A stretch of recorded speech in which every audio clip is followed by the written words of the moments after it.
प्रिय बच्चों, आज का हमारा विषय रहेगा हरियाणा की सांग परंपरा, उद्भव एवं विकास। कृपया ध्यान से सुनिए। सांग हरियाणा की सुप्रसिद्ध नाट्य शैली है। हरियाणा में वर्तमान में लोग जिस सांग विधा अथवा शैली से परिचित हैं, उसका विकास धीरे धीरे हुआ है।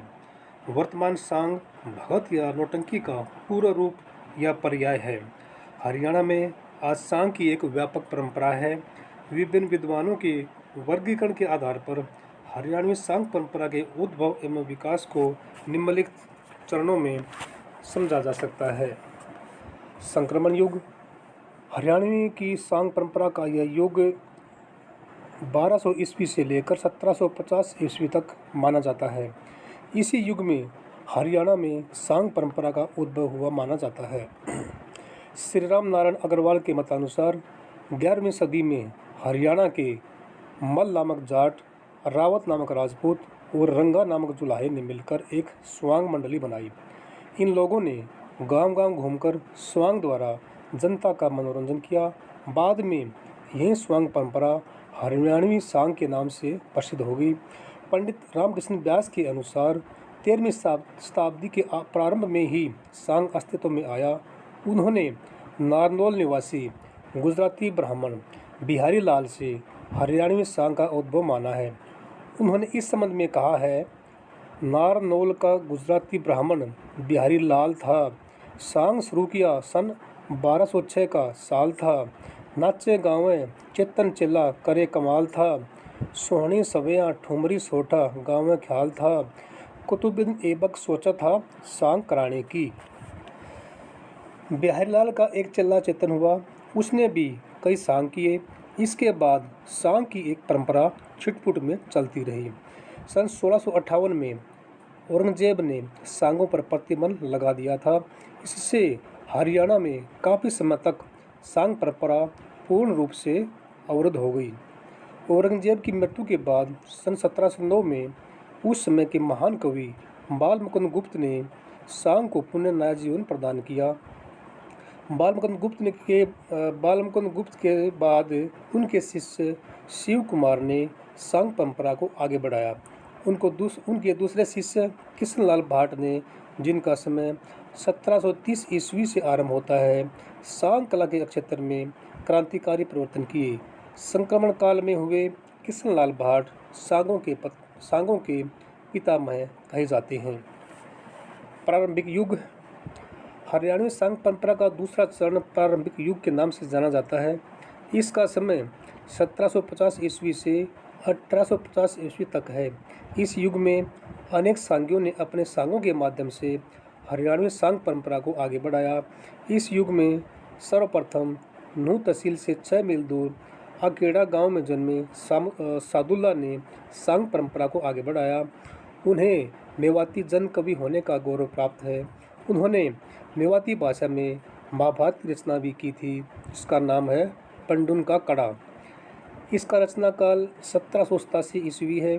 इस युग में हरियाणवी सांग को संजीवनी प्रदान करने में बंसीलाल का भी महत्वपूर्ण योगदान है।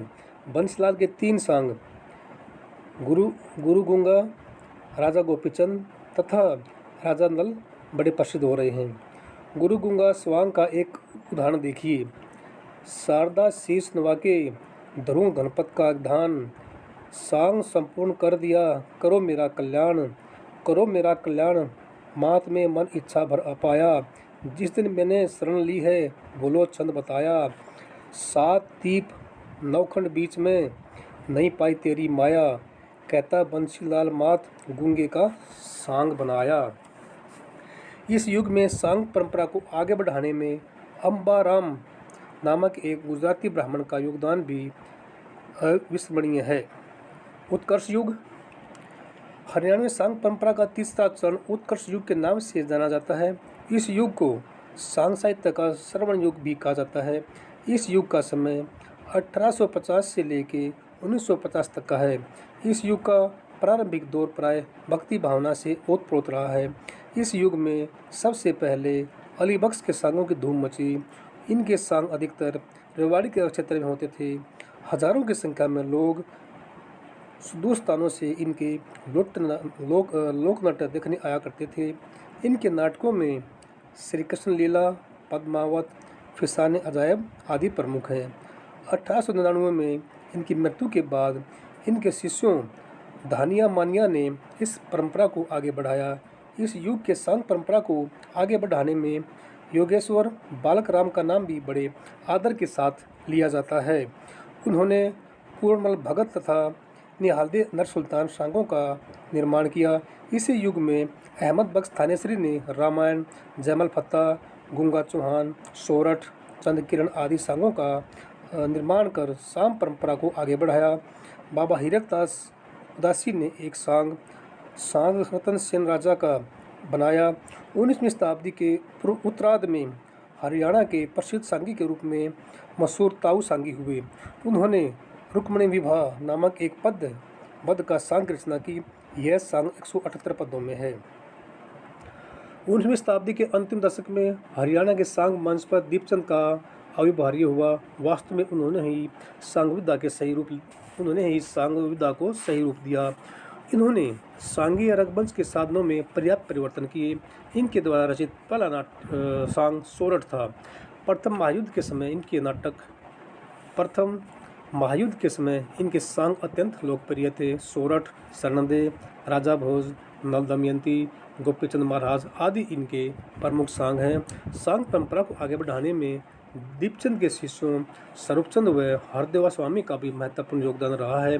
इस युग में बाजीराम, जो हरदेवा के शिष्य थे, ने भी सांग परंपरा को आगे बढ़ाने में अपना महत्वपूर्ण योगदान दिया। इनके प्रमुख सांग हैं शकुंतला दुष्यंत, कृष्ण जन्म, गोपीचंद, नल दमयंती आदि। हरियाणवी सांग परंपरा में अब तक के सर्वश्रेष्ठ सांगी के रूप में प्रसिद्ध पंडित लक्ष्मीचंद ने भी इसी युग में जन्म लिया था तथा सांग सम्राट के रूप में प्रसिद्ध हुए थे। इनके पिता का नाम पंडित उदमीराम तथा इनके गुरु का नाम मानसिंह था। इनके द्वारा रचित सांगों में सत्यवान सावित्री अत्यधिक प्रसिद्ध हैं। पंडित लक्ष्मीचंद के ही समकालीन जम्मू अमीर सांगी भी हुए हैं। वे भी उच्च कोटि के कवि थे, परंतु दुर्भाग्यवश इनकी बहुत कम रचनाएं उपलब्ध होती हैं। आधुनिक युग हरियाणवी सांग परंपरा का चौथा युग आधुनिक युग के नाम से जाना जाता है। इस युग की समय सीमा 1950 से लेकर अब तक है। इस युग में सबसे पहले मांगेराम सांगी ने अपने सांगों से धूम मचाई। मांगेराम पंडित लक्ष्मीचंद के शिष्य थे। इन्होंने लगभग 40 सांगों की रचना की। इसके सांगों में अजीत सिंह राजबाला, छैलबाला, अमर सिंह राठौर, चाप सिंह, हीर रांझा, रूप बसंत, पिंगला बरथरी, कृष्ण सुदामा आदि प्रमुख हैं। आधुनिक युग में सांग परंपरा को आगे बढ़ाने में रामकृष्ण व्यास का भी महत्वपूर्ण स्थान है। इनके सांगों में रूप कला जादूखोरी, धर्म की जीत, शशिकला सुखबीर, कमो कैलाश, सत्यवान सावित्री आदि प्रमुख हैं। 1965 से लेकर 1975 तक हरियाणा के गांव में इनकी सांगों की बड़ी धूम रही है। आधुनिक युग में सांग परंपरा को आगे बढ़ाने में पंडित मांगेराम के समकालीन तथा उसके पश्चात भी 2 दशक तक श्री धनपत सिंह के सांगों की हरियाणा के जनपदों में खूब धूम रही है।